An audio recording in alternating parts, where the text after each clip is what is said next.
Bonjour, heureux de prendre part à ces doctorales 2020. Dans cette vidéo, il sera question du brouillon de thèse dans une conception assez particulière que je propose afin de soutenir nos doctorants dans leurs efforts de recherche. Tout d'abord, il faut partir de ce constat que dans les guides méthodologiques universitaires consacrés au travail de recherche doctorale en particulier, il existe une forme de silence autour des questions d'élaboration pratique de l'écriture de la thèse, surtout en ce qui concerne des questions d'élaboration rationnelle du travail en lui-même. Autre constat, il s'agit cette fois-ci de récits de chercheurs qui sont passés par l'épreuve de la thèse et qui rapportent concrètement des difficultés qui sont liées au travail d'écriture, à la conception logique, à la progression, à la cohérence, toutes choses enfin que les guides de méthodologie classique ne peuvent résoudre. Avant d'aller plus loin, il est à signaler que ces difficultés n'apparaissent pas comme telles à l'auteur du manuscrit, c'est-à-dire le doctorant, préoccupé qu'il est par des considérations d'échéance et de volume. Le réflexe à incriminer peut-être dans ce cas est celui de croire que la mise en l'état du travail revient finalement à l'encadrant. Ceci fut longtemps ma difficulté personnelle. Dois-je remettre le travail tel qu'il est à l'étudiant en me contentant de mes seules corrections et remarques consignées sur la marge et compter par là même sur la bonne intelligence et au bon vouloir de cet étudiant afin d'accomplir les tâches de rectification, de remise en forme requises. La suggestion que peut faire un encadrant sur des ajouts ou modifications ne sont pas toujours compris ni suivis dans l'esprit de leur formulation initiale. Jusqu'à quel point donc l'encadrant peut-il intervenir concrètement dans le brouillon de la thèse tel que je l'entends ici, qui s'élabore afin de lui donner la forme voulue. Telle est l'épineuse question. L'encadrement d'une thèse implique en réalité une intervention active de l'encadrant dans la recherche du doctorant. Ce qui implique que, même fini aux yeux du doctorant, le travail remis pour validation reste en un parfait brouillon. Voilà, sujet à diverses formes d'intervention, de remaniement, etc. Le brouillon de thèse n'est donc pas ce travail désordonné, déstructuré, sous forme de bribes ou d'esquisses que nous entendons tous communément, mais plutôt ce travail même au propre, fini et soigné soit-il, que l'encadrant remet, ou plutôt que le doctorant remet pour validation et correction. Pour une définition concise du brouillon tel que je l'entends, disons que le brouillon de thèse est une forme évolutive et négociée entre directeurs de thèse et jeunes chercheurs. Dans cette conception particulière du brouillon, le plan ne me semble absolument pas une garantie suffisante pour assurer le développement harmonieux d'un travail de recherche.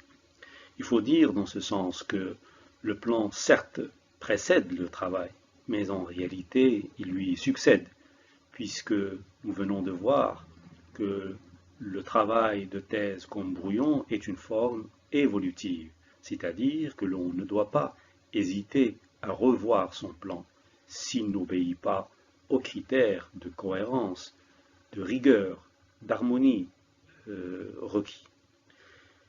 Le plan n'est pas suffisant aussi parce qu'il existe des défis autres. Ce sont des défis internes. Si le plan résout des problèmes de cohérence et d'enchaînement, disons, externes, les questions liées à la progression interne, à l'écriture elle-même de la thèse, montrent finalement que le plan reste relatif. Ces défis internes, on peut les résumer en 4 points. D'abord, le plus évident, l'alignement des phrases, des paragraphes. On constate dans ce sens que les idées qui sont contenues dans ces unités-là peuvent parfois transcender l'ordre des chapitres. Elles peuvent se répéter au-delà des limites du plan qui sont posées.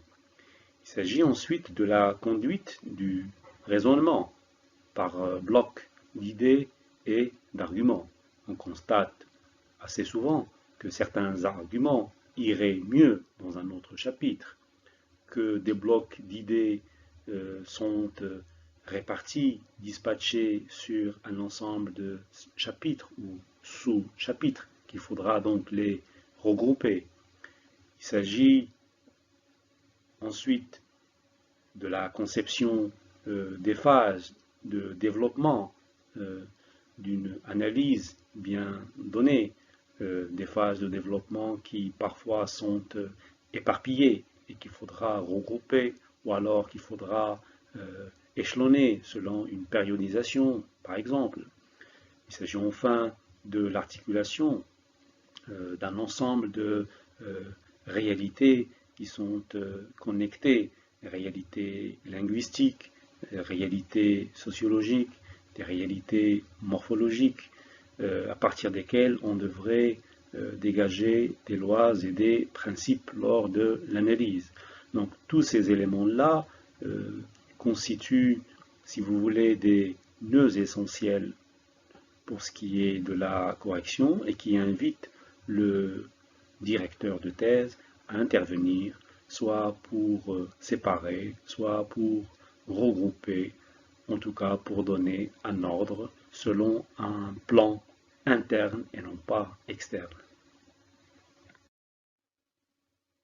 Comme je viens de le dire, le plan de la thèse découle de celle-ci, mais il ne lui précède aucunement pas, parce que ce n'est qu'après l'élaboration d'une partie que l'on peut découvrir finalement l'ordre exact, l'ordre entre guillemets idéal des éléments la constituant, et qu'il faudra à ce moment-là procéder à un ensemble d'actions, à une certaine gymnastique de migration des éléments, de permutation, de suppression, etc. Il faudra donc, dans ce sens et dans cette optique particulière, procéder à une relecture de la thèse, non pas d'un point de vue linguistique, d'un point de vue argumentatif, mais plutôt d'un point de vue logique, voir dans quel sens l'enchaînement pourrait devenir plus soutenu, plus rigoureux, enfin plus évident.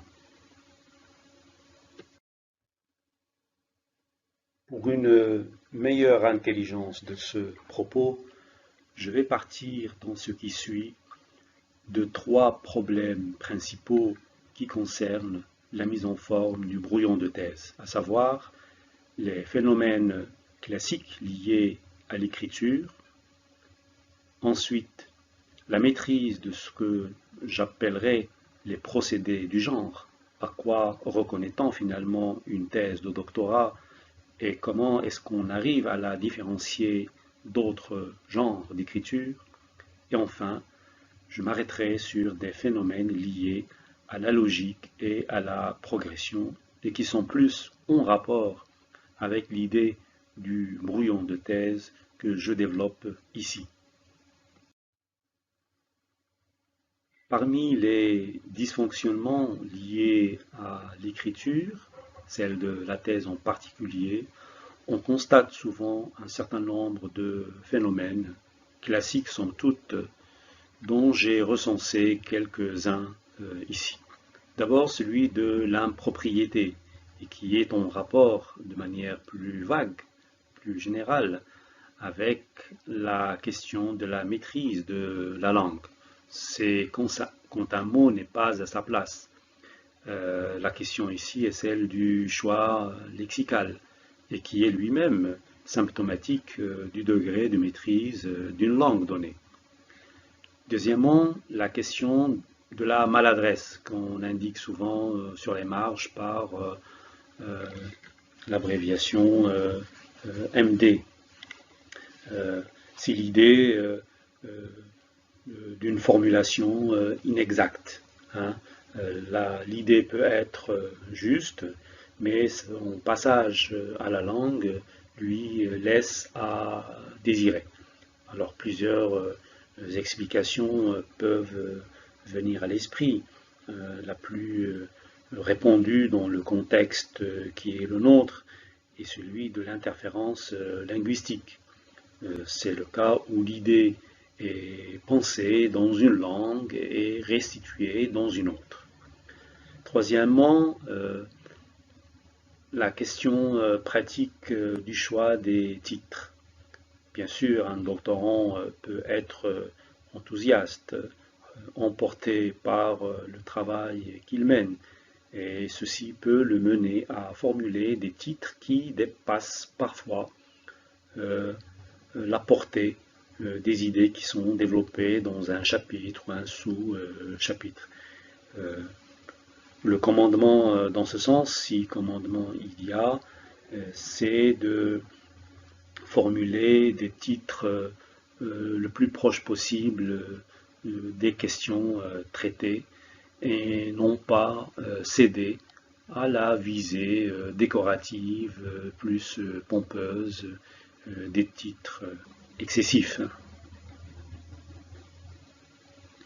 Quatrième phénomène concerne la ponctuation.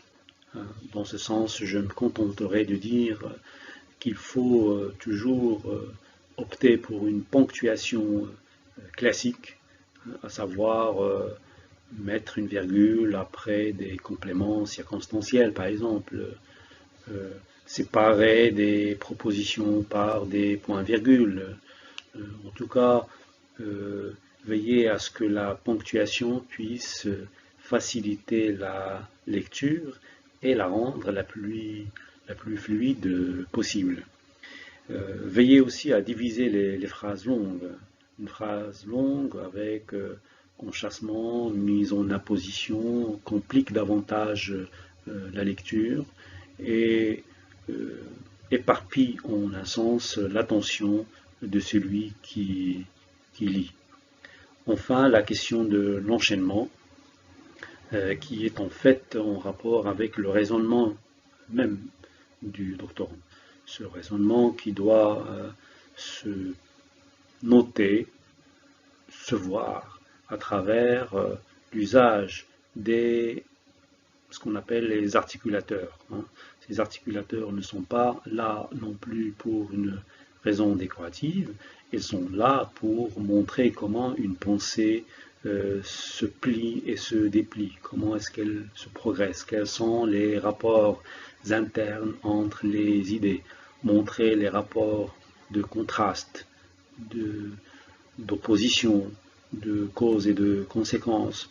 Tout cela permet bien entendu la compréhension.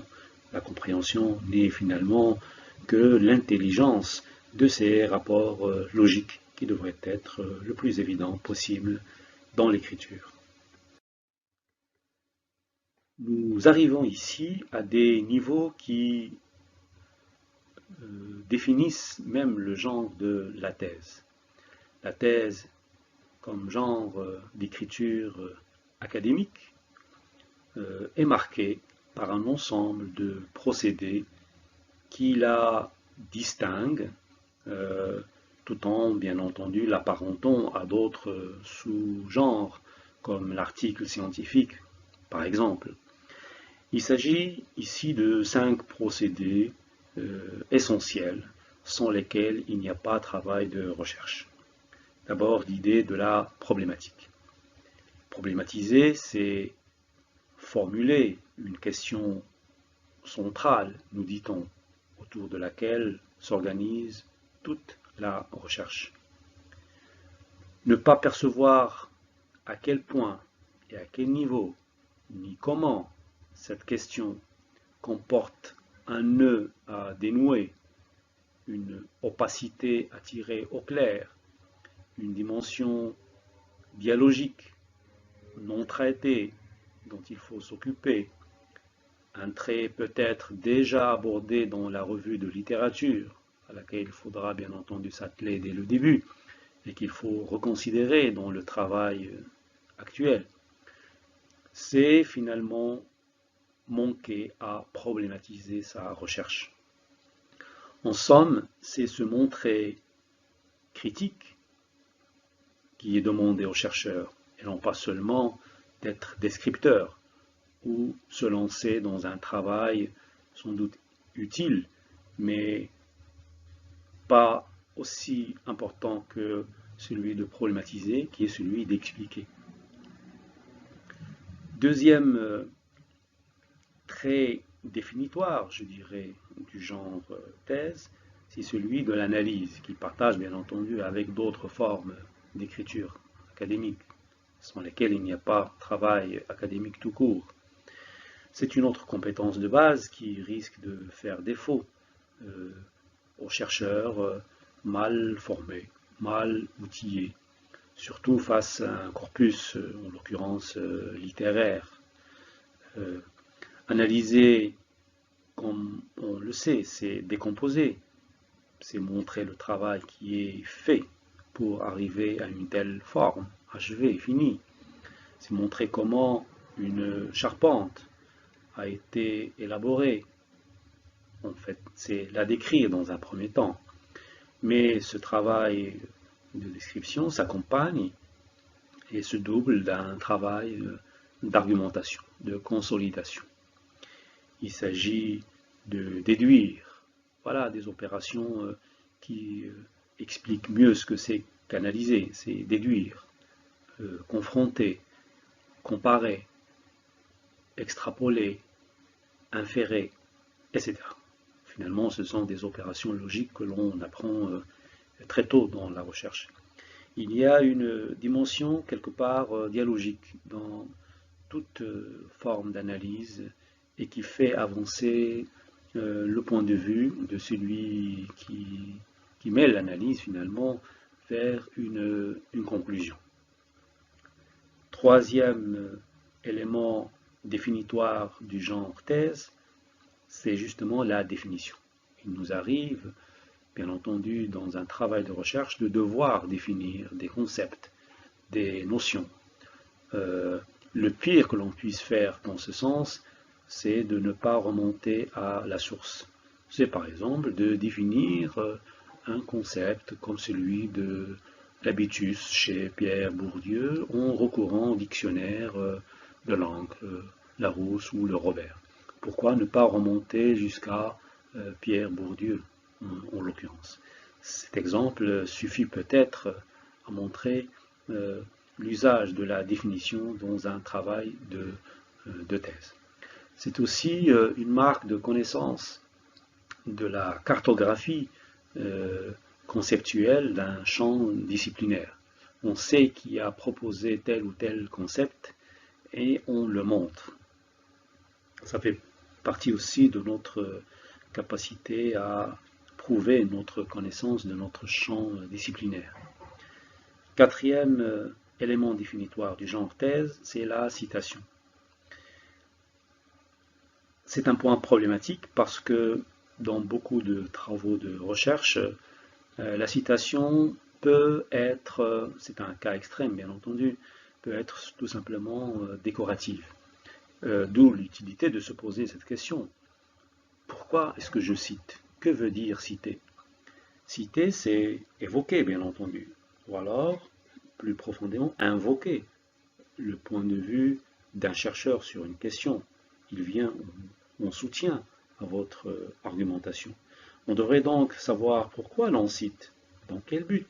Cette évidence de la citation implique, au fond, qu'il faut toujours savoir comment citer et montrer la portée et l'intérêt de la citation. Ce qui fait que, à chaque fois que je cite, je dois revenir sur la citation pour la commenter et en extraire des éléments signifiants pour la progression et la rigueur de ma propre recherche. Il ne s'agit pas seulement d'invoquer, comme je l'ai dit au début, mais il s'agit aussi d'utiliser, de tirer profit, d'exploiter la citation.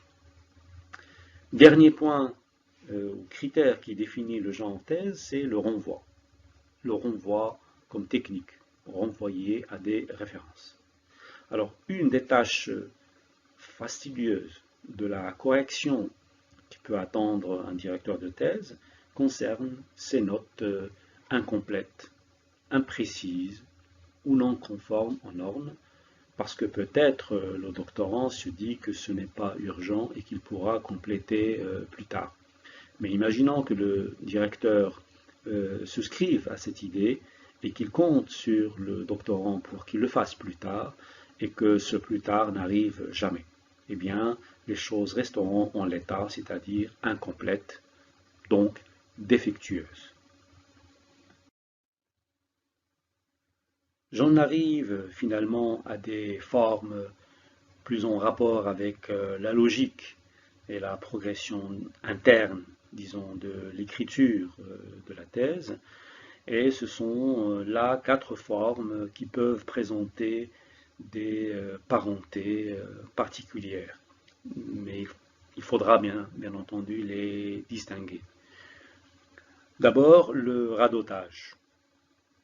Radoter, nous dit le dictionnaire, c'est redire, c'est répéter, parfois inutilement, hein, c'est-à-dire tenir des propos de manière répétitive qui ne font pas avancer l'analyse. Alors, on peut tomber dans ce travers, soit par volonté explicite et consciente de remplissage, ce qu'on ne peut que déconseiller à un chercheur, soit par manque d'arguments, c'est-à-dire on tient un même discours qu'on décline sous diverses formes. Deuxième problème, disons, lié à la logique et à la progression de la thèse, c'est le délayage.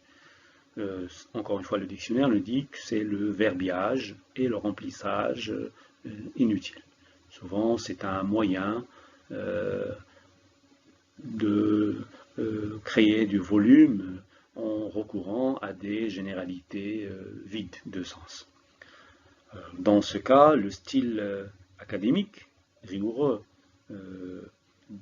devrait s'éloigner du discours, par exemple, journalistique, qui puise très souvent dans ces généralités, dans ces truismes, dans ces fausses évidences dont il fait bien entendu sa recette générique. Ce qu'on peut conseiller aux doctorants dans ce sens, c'est de lire les bons auteurs, c'est-à-dire les auteurs qui tiennent une réflexion, une pensée et conduisent de manière rigoureuse leur écriture. Parce que, comme chacun sait, le style est contagieux. Si l'on est contaminé par le style journalistique, bien entendu, nous allons verser dans ces généralités et tomber dans le piège du délayage. Troisième travers, c'est le piétinement, qui présente des ressemblances étonnantes avec le radotage, mais c'est une forme plus générale. Je peux répéter une idée, mais le piétinement peut être le résultat, le sentiment que vous allez inculquer à votre lecteur, que votre réflexion n'avance pas. Vous faites du surplace, comme on dit familièrement. Donc, comme le radotage qui répète un point, le piétinement peut toucher des séquences plus larges. Il a un aspect plus global. L'analyse stagne, n'avance pas, et ne parvient pas à créer de la nouveauté en variant les angles,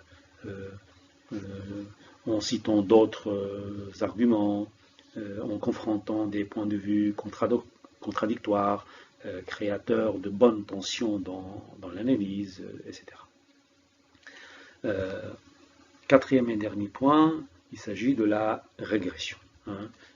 Cette fois-ci, on ne fait pas du surplace, mais plutôt on revient sur des considérations déjà vues, on revient sur des arguments déjà avancés, on reproduit les mêmes analyses déjà faites, et cette fois, le travail semble, en plus de stagner, de revenir en arrière, de régresser, ce qui est préjudiciable, bien entendu, à tout travail de recherche. Que retenir au terme de cette présentation? Sans doute l'idée que tout travail de recherche doctorale reste un parfait brouillon, même mis au propre, même soigneusement élaboré, parce que le brouillon tel que j'ai essayé de le définir est justement une forme non arrêtée, une forme évolutive et négociée et négociable entre le directeur de thèse et son doctorant. C'est pour cela que l'une des compétences essentielles dont devrait se doter tout doctorant est celle de la capacité à examiner logiquement son travail, juger son évolution interne entre chapitres, entre parties, examiner aussi la solidarité des arguments, leur concours à la même démonstration, etc. Et je voudrais terminer en attirant l'attention sur un point qui me semble important, à savoir la posture du jury d'une thèse qui, me semble-t-il, toujours mieux placé pour juger la cohérence, la progression et l'évolution d'un travail, tout simplement parce qu'il le reçoit en un seul bloc et qu'il l'examine en une seule lecture et qu'il peut dès lors s'apercevoir des divers dysfonctionnements liés à la progression logique, à la cohérence interne, enfin s'apercevoir de toutes les difficultés que j'ai essayé d'énumérer dans cette vidéo. J'espère que celle-ci vous sera utile pour un meilleur examen logique de votre travail et pour une meilleure intelligence déjà de la condition de brouillon de tout travail que vous décidez à remettre à votre directeur de thèse. Je vous remercie de votre attention.